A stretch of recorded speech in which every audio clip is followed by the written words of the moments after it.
ভগবান ততটাই সহ্য করায়, এটাই আজকে প্রমাণ পেলাম।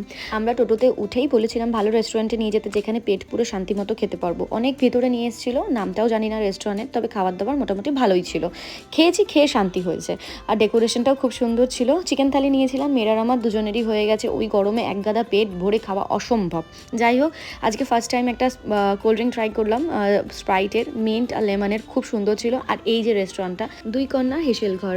আর বাইরে বেরিয়ে দেখি পুরো ওয়েদার চেঞ্জ, মানে আমরা খাওয়া দাওয়ার পর যখন টোটোতে উঠেছি ফিরছি হোটেলের দিকে, এত সুন্দর ওয়েদার, তখন আর ঘাম কোথায়, তখন গা থেকে এক ফোঁটাও ঘাম পড়ছে না। হয়তো এখানের ওয়েদারটা এরকমই যে সেকেন্ডের মধ্যে চেঞ্জ হয়ে যায়, মানে মুহূর্তে চেঞ্জ পুরো।